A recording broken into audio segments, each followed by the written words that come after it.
So I want you to tell us from your perspective what is going on behind these walls at the hospital, right? Um, there is this narrative that is circulating that so-called Black folks are dying at a higher rate from this COVID-19. From your perspective, do you see that to be the truth? No, ma'am, that's not the truth. Really? No, ma'am. No, ma'am, that's not the truth. Absolutely not. Most of the people that I have experienced is basically of other nationalities, more like Caucasians, or I've even seen some Jewish people that which is still Caucasian. Yeah, exactly. Right. That, and I've seen like not many like people from Japan or China, as they would call it. I've seen Chinese, but I haven't seen them behind in the beds. You know, it's mainly Caucasians, and yes, ma'am. And they're labeling everybody as to having the COVID-19. Even though they come in with other different issues, they usually have other underlying issues.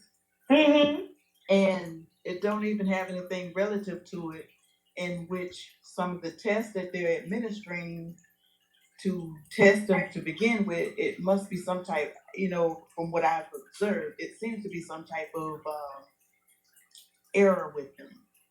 I don't think they're really genuine, because everybody cannot have the COVID-19 and receive some of the medications that I have seen administered and some of the tests that they're doing.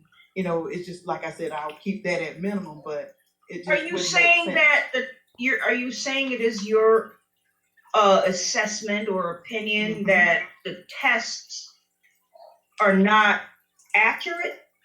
Correct. Or there's something wrong with these tests? That's correct. And you're saying that everyone that comes into the hospital to get treated for whatever illness, it could be diabetes or hypertension or heart disease or whatever, you're saying all these people are now getting tested, getting labeled as coronavirus patient? Is that what you're... That's exactly what I'm saying. And it has nothing to do with that. So in the area that I work in, we mainly deal with the patients on a one-to-one type deal. And so you can't have no more than 3 people at a time. So the thing is, when you come in, I'm knowing the reason that you came was an underlying cause. Like you may have bronchitis, or you may have asthma, or you may have hypertension, or you may be a congestive heart failure, to that nature. And so you really came in for congestive heart failure, but because you're coming into that environment, now you are considered COVID-19.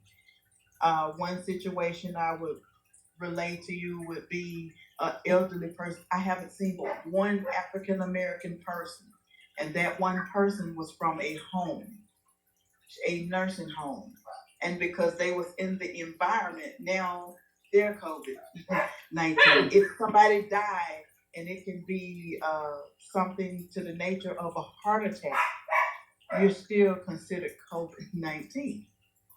Wow. I'm not going to deny that there is not a COVID-19, because yes, it is a COVID-19, but not everybody that they're labeling with that, the numbers are being falsified.